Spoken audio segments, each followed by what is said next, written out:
right, Kris, one of the key things that you recommend people do is to find a side hustle, something on the side that can make them money that's independent of their job. The question is, how do you vet a side hustle? How would you vet a side hustle if you were looking for Can we back up even further before we even talk about vetting and just talk about why? Yeah. Like, why a side hustle? Love it. Everyone thinks, oh, it's because Kris wants me to make more money. I'm like, actually, it's not about making more money. It's about learning how to connect the dots with being a person of value and a person that knows how to create value. Because money is a store of value. And if you don't like how much money you have, it's because you're a crappy store of value.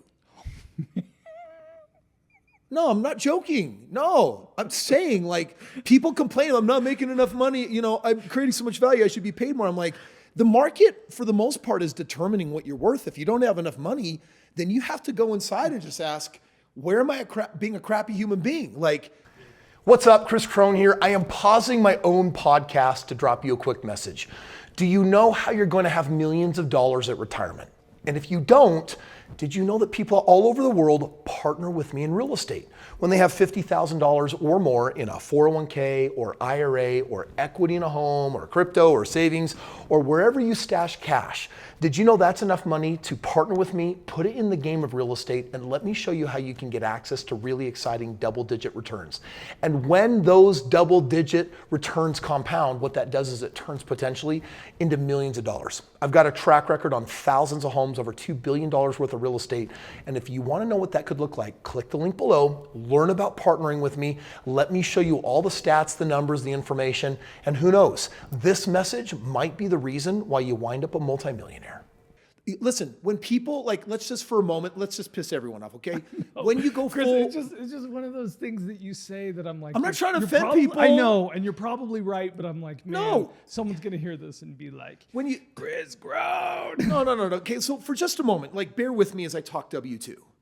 Because this is the majority of the planet, the majority of the Americans that are listening to this right now are going to listen as W-2ers. Well, I got news for you. You as a W-2er can create amazing value.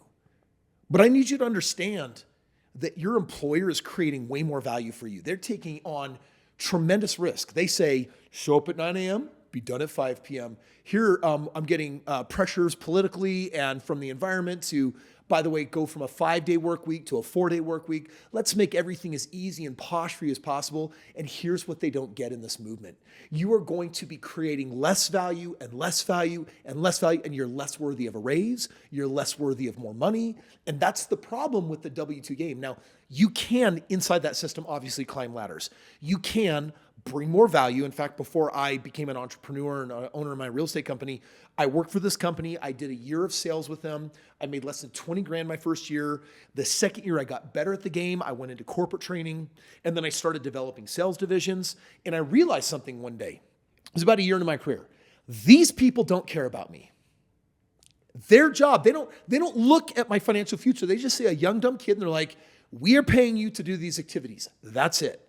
And I'm not saying they were heartless, but it wasn't their job to care about my retirement. It wasn't their job to care about my goals. Their job is not to care about my dreams. That's mine. And when I realized that, I said, wait a second. I go to this place working their hours, following their rules, and I get a paycheck. And I said, I'm going to start working the system. I started looking around, surveying, and realizing, oh my gosh, they're leaving money on the table over here. Went to my boss and said, hey, this thing over here, can I have your permission as a side project, side hustle, on the side? Can I put some extra time into just growing this thing to see if I can save or make some money from the company? You know what they said? Sure. Because I wasn't asking for money. I wasn't asking for resources. I said, I'll just do it all on my own. 6 months later, developed a team that was making the company an extra $4 million a year. After 6 months, I said, hey, could I have like a tiny little 0.5% override on everything I'm creating over there on the side? Guess what they said? They said, sure. Yeah, you're getting 0.5% on millions of dollars a year. Sure. And then 6 months later, I found a new project. I did it again. 6 months later, I found a new project. 6 months later, I had basically created like 4 side hustles inside my, if you will, W-2 job. And by the time I left that company, I was earning 6 figures. I turned it into something it wasn't designed to be because I took the initiative, because one day I woke up and realized that it's my job to create value on this planet. Now, when I graduated from that W-2 setting, I had enough confidence in it because I had a business that was paying me even more money passively on the side through real estate investments. I own 25 homes. These 25 homes were paying me, 6 figures a year. I didn't have to work for that money anymore. And that's when I said, you know what? If a person wants to make more money, they should find a side hustle. And it doesn't have to be big, like I'm going to start a software company that's going to IPO in 18 months. No. Just start with something on the side. And the question is this: when someone else isn't your boss giving you a job, can you give yourself one? Like, what skills do you possess? Like, let's just say, here's the game. You lost your job today. And by the way, I looked into the magic crystal ball, and for the next 10 years, no one's going to give you a job. For the next decade, you have no job. You're screwed. And here's the question: how would you create money? How would you put food on the table? How would you pay your bills? I think this is one of the coolest experiences that someone can have. To learn not how to have a successful business, not how to make money, something different. Do I know how to wield myself into a value creator that then receives money for the value that I create? That's why I'm into the side hustle, because I think it's empowering for people to develop that entrepreneurial side that says, why don't you try for just a moment being in charge of your own life? Instead of always putting it in mommy's hands or daddy's hands or your boss's hands or your pastor's hands or someone else's hands or your leader's hands. It's like, when are you going to rise and become the leader? What value can you create on this planet? That's why I side hustle. Well, that was a pretty mind-blowing past 5 minutes, Kris. I loved it. Loved every second of it. Yeah, tons of value in the side hustle. So everyone out there now is saying, I'm in. I want to be able to create value in the market rather than just be a person of value. Yeah. Right? Rather than trading time for money. Where does someone start? How do they find something they should do? Do you have to be passionate about it? Do you have to love the product? Do you have to invent something? My ultimate passion is never for what I am doing. It is for how it feels to be a free person, fully liberated from the system that is creating my own value in the world. That for me is the greatest passion and payoff. I think people get caught up too much in what they're selling and what they're doing, and just pause and stand back. Are you creating value? Is it meaningful to you personally? And is it creating fulfillment in what others are receiving from you, right? So your question of like where you start, I think it's first important to do a self-assessment.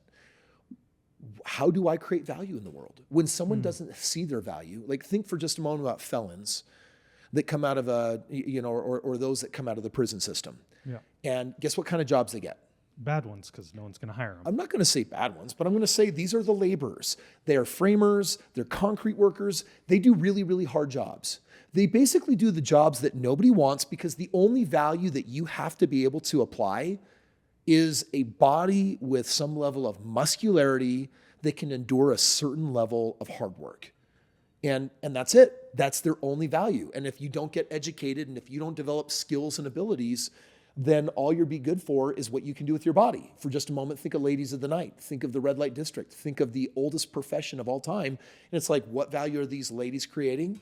They're creating moments of pleasure and they're getting paid for it. They're using what they got. Now we're talking about going beyond that and saying, okay, what skills can you create in the world today that can create next level value? And there's never been a more fascinating time on this planet to ask that question because of AI. There are now over 1,000 different AIs that are available to the public. And AI is not Google. Google is what will answer questions and tell you, the answer to a question. AI either does it for you or gives you in-depth instruction on how you actually do it. And so I got a buddy of mine who literally is leveraging ChatGPT to work for him to do things that he has no clue how to do. And he's being paid in his agency now to do this work. We have people inventing careers left and right because of AI and what it's capable of doing. One of my companies, one of my little side hustles that's been really popular just in the last few months since I released it is called digital real estate. It's this idea that says, hey, do you realize that when you Google a service that you're looking for, that Google's going to have you like 130 million pages pop up? And did you know that on the first page, there's always a few companies at the top? So let's just say for a moment that you're Googling someone to do some landscaping and do raised flower beds. That sounds like a niche. But guess what? If you type that in in your geography where you live, a company is going to come up first. It might be sponsored because they're paying to be in that position, or they might have their search engine optimization locked in so that they're seen first. Well, if you're one of the first sites that come up, you're getting what's called traffic. When people go to your website and they drop in their name, phone number, and email and say, tell me about your service, that lead has an intrinsic store of value. You can take that website and rent it to a company that does the raised flower beds, and all of a sudden they're going to say, hey, can I pay you $2,000 a month? Because you have 340 leads every month in my area, and I want every one of them if I give you this monthly charge for your search engine optimized website. That's digital real estate.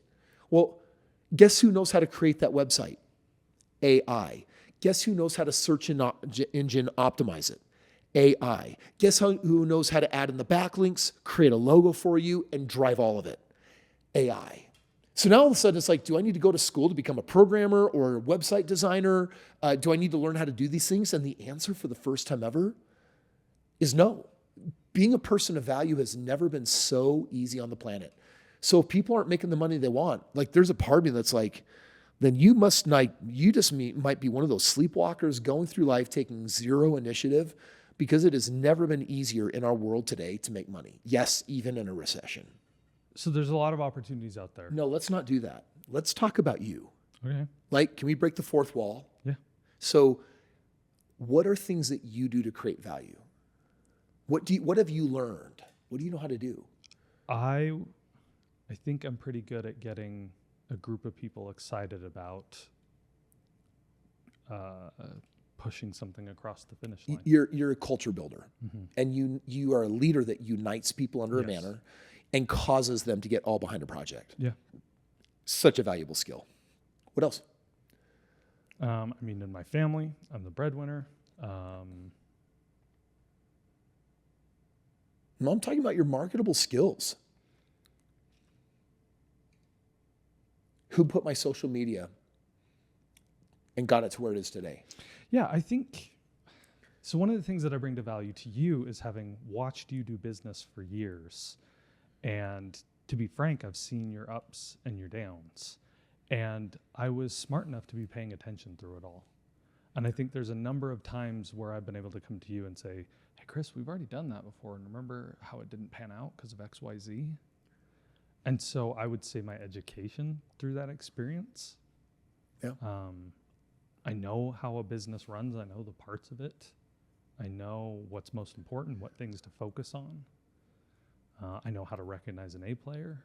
Some of my best moves I've made have been hiring the right people who are good at what they do, but also not a pain in the butt to work with. And so literally contemplate for a moment, because I have you running my empire. Yeah. You are running my entire empire, and you have influence over every one of my companies. And you have an exit plan built into this entire model. But for just a moment, pretend that you didn't. And pretend that you couldn't get a job for the next decade. And it's just like, okay, would you just step down all of that income and go get a $50K a year job? No. There's no way you would do that. No. Yeah. No. Honestly, Kris, as you were talking about the W-2 mentality, I thought it was interesting because I was like, man, I'm kind of a weird duck, because on the one hand, I am W-2'd by you, but I don't look at my job that way.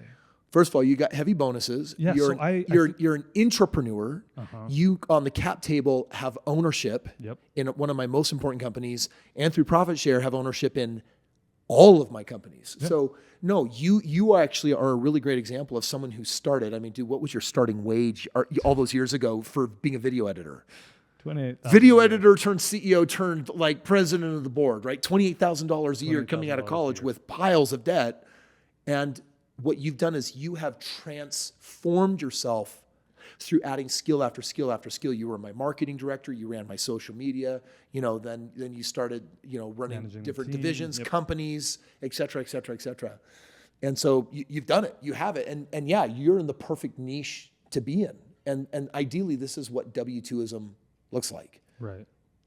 The way I'd put it is even though I'm W-2'd, I feel like I still command an enormous amount of influence over how much I earn. Yeah. And if everyone earning W-2 would act like you, I'd give them all raises, because I would be able to show them how. Because all I'm saying is create more value. And at first blush, people think he's saying, oh, work harder or work more hours. I'm like, okay, I don't care about your hours and I don't care about how hard you work. In fact, if you work too hard, I may lose respect for you. I'm looking to see if you can become smarter and more intelligent to create the outcome more efficiently and effectively, right? Yeah, and I think what most people don't understand about that is I'm thinking about the value that I bring is it's actually leverage. I am a team builder because I always know that it's quicker and more effective to find someone who's good at it than to try and learn it myself. Yeah. And so I always bring leverage because you want me to do 10 things, you want me to do 20 things, 30 things, and I can always say, aye, Captain, I'll do it, because then I just turn around and I use leverage using other people's time to achieve a lot of things at once. Yeah. And I think that's something that people don't understand. They're, like you said, the mentality is, oh, I got to work harder, I got to put in more time, I got to do this. And it's like, no, who, not how? Who, not how? Who can you turn to do these things instead of you just doing them all the time? And that gives me an incredible amount of leverage. I say, sometimes I'm like, I'm working, I tell my wife this, I'm working even when I'm not working because I've got people doing all kinds of stuff. And I'm sure you feel the exact same way when you take a day off. When you take a day off, does the business take a day off? Nope. No, because you've got incredible leverage over hundreds of people doing things for you on your behalf to ultimately benefit you, but they benefit along the way as well. And that's how you create leverage. Is this where you hoped the conversation would go today? No, not at all. But where were you hoping it was going to go? I thought we were going to talk about different side hustles and how to rank them and how to decide if one's good for you or not. I think we did. Oh, this is really, really good. The biggest question that I have just highlighted here on my own notes is, how can I create value in the world? How does a person create value in the world rather than just being a stand-in? Yeah. And if you've made yourself really replaceable, like, well, I do this job and frankly, they could hire 100 other people to do the same job, then I would say keep searching. Dumas, I was on his podcast, Entrepreneurs on Fire. And I remember when he taught me about niche down. And I'm like, what does that mean? He said, well, Kris, when I got in the podcast game, there were plenty of podcasts that are all about, business. So if I did a business podcast, I wasn't going to stand out. I said, what'd you do? Well, I decided to do a business podcast only for entrepreneurs. I said, cool, but that also exists. So that's not niche down enough. He said, correct. So I said, how'd you niche down? He said, I decided to be an entrepreneur's podcast that would launch a podcast every single day. And for 7 years, I have. And I thought, oh, you now have a claim to fame. You've made yourself special in a way that nobody else is. And believe it or not, with 8 billion people on this planet, every one of us can niche down to basically have zero competitors and be in a space unto our own and have a space that you can own. And anytime you own your own space, guess what the value creation is?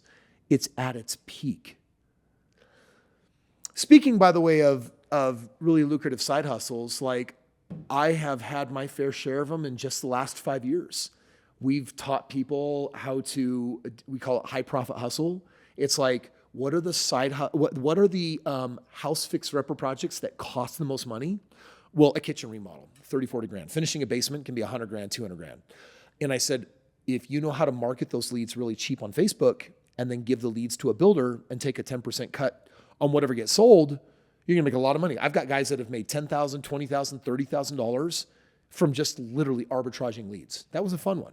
I mentioned earlier digital real estate, how we're literally creating search engine optimized websites, all done with AI. And I've got buddies out there that now own dozens of websites and they may earn $1,000 to $2,000 on each one of them across the board. I think that's a really smart AI side hustle. I got a side hustle right now teaching people how to do part-time wholesaling. And that one can pay literally hundreds of thousands of dollars a year. It's insanely lucrative. Well, and what's interesting about the wholesaling one, for example, is you're just a middleman, right? Yeah. And so I'm like, okay, what's the value that's being created there? You're leveraging tech to do most of the work. The value that you're doing is someone has a house and they have a problem. They don't want to own it. And the only problem with listing it and selling it is it might need $30,000, $50,000, $70,000 worth of work. And if they could fix it up, they could sell it at market rate. But since they don't have the money to fix it up, they're in some bind, someone got a divorce, they inherited it, something happened. And now they don't have the money to fix it up. And so for a lot of them, they're like, I can't list this. And I show you how to find those people, come along and say, hey, what if I took this house off your hands? What if I could close cash inside of the next week? And what if you didn't have to do any of the fix up? Well, here's the value. I don't have to find the money to fix up. Better, I don't have to actually do any of the fix up. And number 3, I get paid in 7 days. What's the trade-off? You're going to get a lower price because that's a lot of work to manage that. And when you find out the people that works for, you close that deal, and the value that you created was you basically probably solved a multi-month problem worth tens of thousands of dollars that they didn't have, and you solved it like that. That's how you create value. And that's huge, and that's why you get right in the middle of that. I think of commercial real estate brokers. It's a long game, but when you're good at it, you take a fat cut of a big sale. And the reason being is that you handle the part that's a headache. Yeah. Check this one out. I make tens of millions of dollars every year off my social media, but different than most people think. I produce media that is designed to create value, and I do it for free. Yeah. Find me on every platform, and you're going to find Kris Krohn to listen to. And if I don't resonate with you, you'll say that's not super valuable for me. But if I do resonate, I may hold the keys to the kingdom. I may literally know the blueprint and the map and the next steps that will change your life forever. I don't charge anything for that. So do you know what the value is on that value that's being created? It's enormous. I know factually that I am creating hundreds and hundreds of millions of dollars of value every year. And my business knows how to monetize a small part of it. And we get paid tens of millions of dollars from people that will basically say, you've created so much value for me, give me that side hustle. You've created so much value for me, can I be your business partner in real estate? You've created so much value for me, I want to go buy a ticket and come to one of your events and learn more from you. Well, all of those things are monetizing. And so I spend money every year, close to $1 million, to generate all of my social media, to create hundreds of millions of dollars of value in the universe, and some of it flows back to me. That's value creation.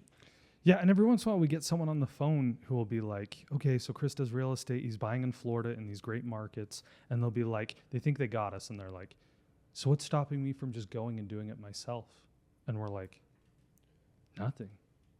But you would just have to go and do it yourself. Yeah, get on a plane. Which is a pain in the butt. Go Yeah. ahead and try and do it. Versus me coming in and saying, Right. I have an infrastructure of 200 experts. And that's I leverage. literally wave my pinky once, and 30 days from now, you own a home. Yeah. And saved you the 342 hours my team put into it. That's value. And so that we can confidently say, you want to do it on your own without us? Go for it. Be my guest. Yeah. Yeah, it's not an easy game. It's not. Yeah, so really, I think the whole side hustle game is about understanding your own value in the world, assessing where that value is, and then if you feel like you don't possess a lot of skills, first of all, ask a bunch of other people. There's more to you than meets the eye. Most people don't recognize all their own value. It's amazing how different value can look. My wife creates so much value because she is such a brilliant lover. She loves me like as my very, very best friend. And I think someone like my wife decided to start a franchise that literally offers hugs to the lonely. Is that real? This is a real service. They pay for cuddle time because there are some people that they literally think about the people out there that are agoraphobically living in their homes and are too nervous or anxious to step out, and they don't know how to connect with their world. Autism's on the rise, and yet there's a lot of these people that really emotionally want to have a connection. And so it's just like, don't undercut your value because there's value in everyone. Just know that if you want a lot more value, all you also have to do is tap into AI, join a mastermind, find a mentor, or develop a skill. But every one of us is capable of creating the kind of value that can run our own financial world. And, maybe you're not going to make $1 million a year. Maybe you're not going to make $500,000 a year. But I'm positive that I'll just call it a person of normal capacity can absolutely create enough value to make as much money as a boss is willing to pay them, or multiply that by 2, 3, or 4. And that's 100% within the realm of reason. And that's why you side hustle, because it pushes you to experiment with how do I create value to receive money. And if you get a lot of money, it's simple. I know why. It's because you created a lot of value.